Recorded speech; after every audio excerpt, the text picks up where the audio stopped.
Hari ini adalah hari yang penuh dengan cahaya kemenangan. Langit dipenuhi takbir, bumi dipenuhi syukur, dan hati dipenuhi harapan. Ramadan baru saja berlalu. Seperti tamu agung yang lama dirindu, ia meninggalkan jejak haru dan syahdu. Ia datang membawa aneka pahala, lalu pergi meninggalkan pesan takwa. Ya ayyuhalladzina amanu kutiba alaikumus shiyam kama kutiba 'alal ladzina min qablikum la'allakum tattaqun. Wahai orang-orang yang beriman, telah diwajibkan atas kalian berpuasa sebagaimana puasa itu telah diwajibkan atas orang-orang sebelum kalian agar kalian bertakwa. Allahu akbar, Allahu akbar, Allahu akbar walillahil hamd. Demikianlah Ramadan adalah madrasah besar pembentuk takwa. Takwa tentu memiliki sejumlah tanda.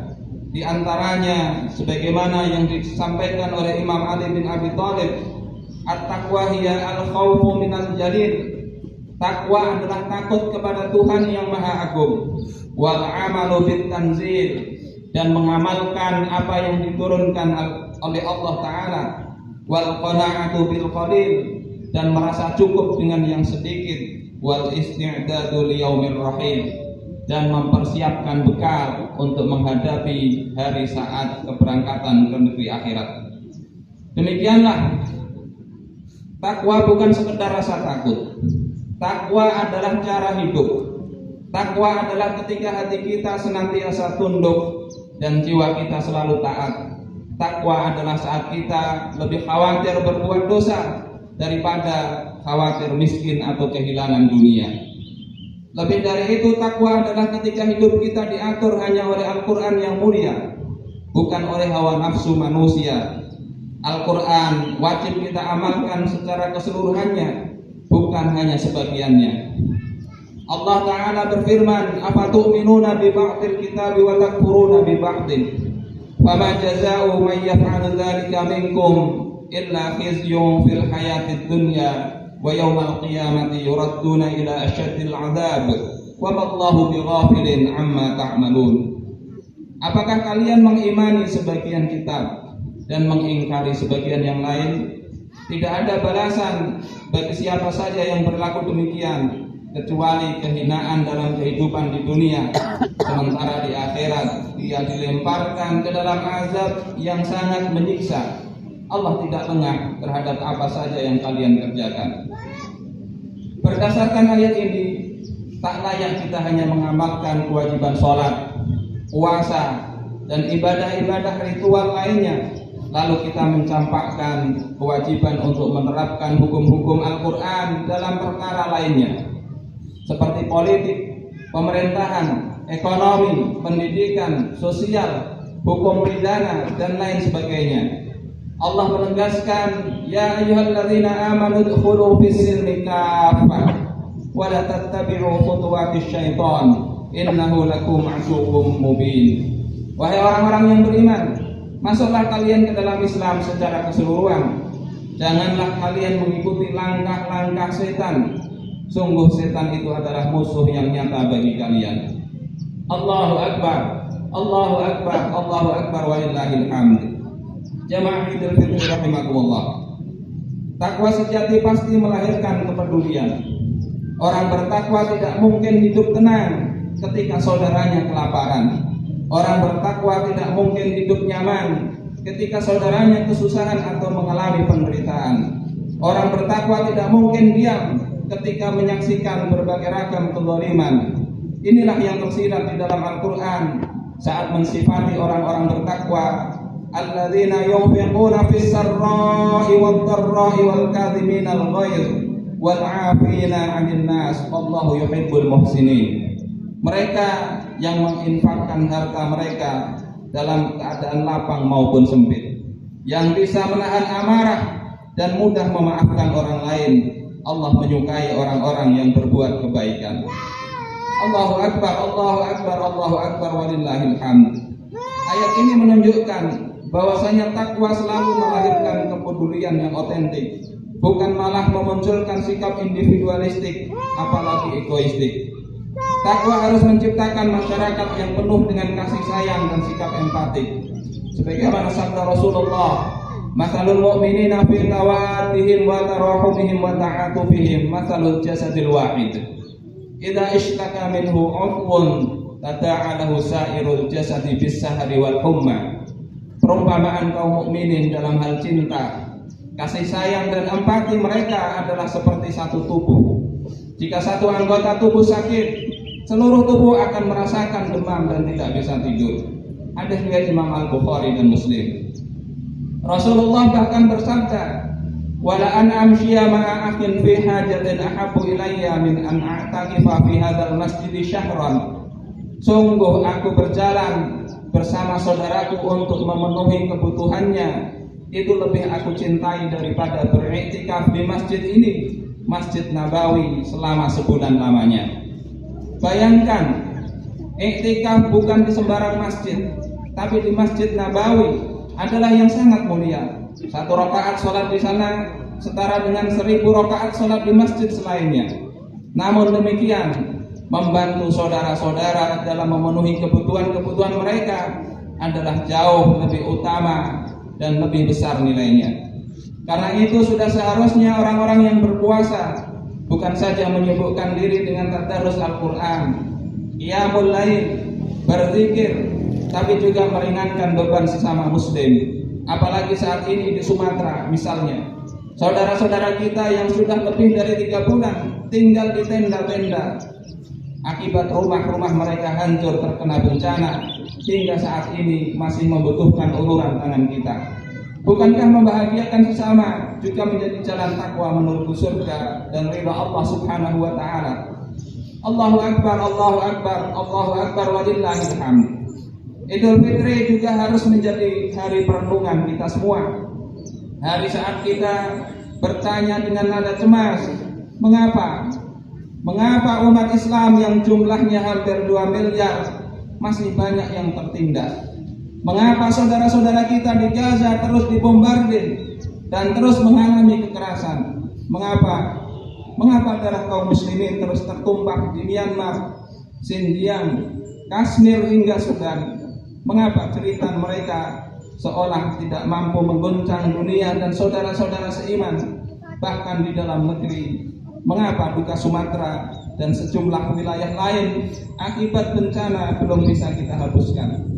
Jawabannya adalah umat ini saat ini tercerai-berai, terpisah oleh batas-batas imajiner yang sengaja dibuat oleh bangsa-bangsa kafir penjajah.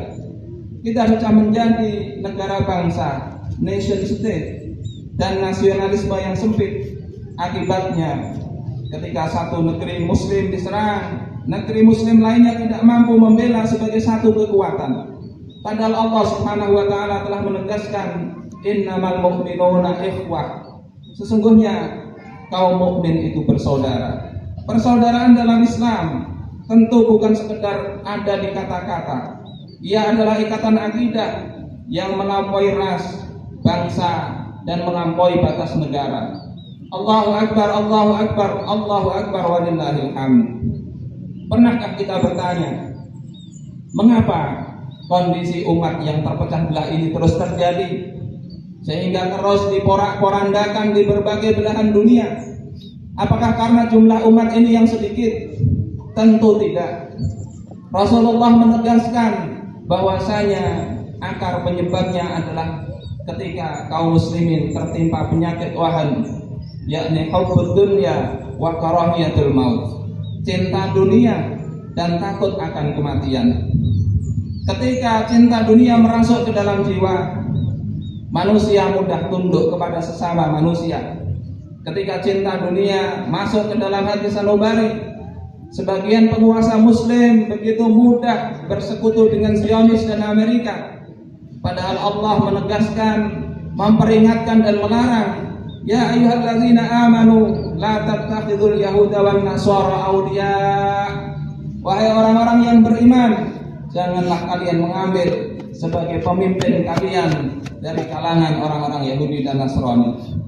Karena itu kaum muslimin tentu tidak selayaknya menggantungkan harapan kepada lembaga-lembaga kafir internasional dan kekuatan kapitalisme global, termasuk kepada lembaga-lembaga ilegal seperti Board of Peace atau Dewan Perdamaian yang jelas-jelas tak akan berlaku adil. Apalagi BOP ini dipimpin oleh Donald Trump, seorang penjahat internasional. Itulah Amerika sebagai pengusung utama ideologi kapitalisme global. Sejak tahun 1798 sampai tahun 2022, Amerika telah melakukan 469 kali intervensi militer ke berbagai negara secara brutal, baik dengan atau tanpa legitimasi internasional, seperti menduduki dan menjajah Afghanistan, menciptakan kekacauan di Libya, Somalia, Sudan, Yaman, Suriah dan lain-lain, serta menyerang dan menduduki Irak dengan tuduhan palsu memiliki senjata pemusnah massal. Allahu Akbar, Allahu Akbar, Allahu Akbar walillahil hamd. Ma'asyiral muslimin, jamaah salat Idul Fitri rahimakumullah. Karena itu Idul Fitri sesungguhnya harus menjadi hari kesadaran kita semua. Hari saat kita memahami bahwasanya umat ini pernah memimpin dunia dengan penuh keadilan. Hari manakala kita mengerti bahwasanya umat ini pernah menjadi pelindung bagi bangsa-bangsa yang tertindas dan menjadi korban kezaliman. Dulu saat umat Islam sedang memiliki kepemimpinan global dan menyatukan, mereka menjadi umat yang disegani dan diperhitungkan. Tak mudah bagi musuh-musuh mereka untuk melecehkan dan menistakan. Saat khilafah masih berjaya, ia sanggup mengerahkan ribuan tentaranya hanya untuk membela kehormatan seorang muslimah. Ini terjadi di era Khalifah Al-Mu'tasim billah. Bahkan hanya pada era khilafah pula penguasa muslim pernah dengan gagah menghadapi Amerika. Pada abad ke-18, Amerika pernah membayar jizyah kepada khilafah Utsmaniyah agar kapal-kapal mereka bisa melintas dengan aman di Afrika Utara. Allahu Akbar, Allahu Akbar, Allahu Akbar walillahil hamd. Fakta ini menunjukkan bahwasanya khilafah bukan sekedar simbol. Ia adalah institusi pemerintahan Islam global. Dialah institusi yang sanggup memelihara kemuliaan Islam serta melindungi kehormatan dan darah kaum muslimin. Rasulullah sallallahu alaihi wasallam bersabda, "Innamal imamu junnah yuqatalu min wara'ihi wa yattaqu bih." Sesungguhnya imam, khalifah adalah perisai. Orang-orang berperang di belakangnya dan dia berlindung kepada imam tersebut. Hadis riwayat Imam Muslim. Hadis ini menggambarkan betapa pentingnya kepemimpinan Islam, betapa urgennya khilafah sebagai perisai dan tameng yang menjaga kaum muslimin, sekaligus sebagai pemersatu seluruh kekuatan Islam. Allahu Akbar, Allahu Akbar, Allahu Akbar walillahil hamd. Selain ini adalah kebutuhan kita. Khilafah adalah tuntutan dan kewajiban umat Islam sedunia. Imam Ibnu Hajar Al-Haytami menyatakan anna sahabata ridwanullahi ta'ala alaihim ajma'in ajma'u ala anna nasbal imami ba'da inqiradi zamanin nubuwwati wajib bal ja'aluhu ahammal wajibat haitsu istaghallu bihi an tafni Rasulillah sallallahu alaihi wasallam.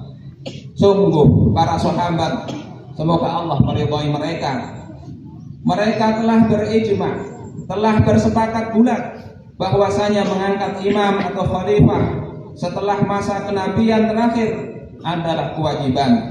Bahkan mereka menjadikan kewajiban ini sebagai kewajiban yang paling urgen, kewajiban terpenting. Buktinya mereka mendahulukan memilih dan mengangkat khalifah seraya menunda sementara pemakaman jenazah Rasulullah sallallahu alaihi wasallam. Di antara fungsi khilafah yang paling menonjol yang tidak mungkin diperankan oleh negara sekuler manapun dalam sistem kapitalis saat ini adalah fungsi menegakkan hukum-hukum Allah Ta'ala dan fungsi mengemban dakwah ke seluruh penjuru dunia. Allahu Akbar, Allahu Akbar, Allahu Akbar walillahil hamd. Marilah kita menjadikan Idul Fitri sebagai momentum untuk memperbaiki diri, menjadikan kita lebih peduli serta mempererat persatuan dan persaudaraan Islam yang hakiki. Mari kita berjuang agar kehidupan umat kembali diatur oleh syariat Allah Subhanahu wa taala di semua lini di bawah naungan sistem pemerintahan Islam sejati ala minhajin nubuwah yang kehadirannya benar-benar dinanti dan diridhoi. Aku qouli hadza wa astaghfirullahal azim li wa lakum wastaghfiruhu innahu huwal ghafurur rahim.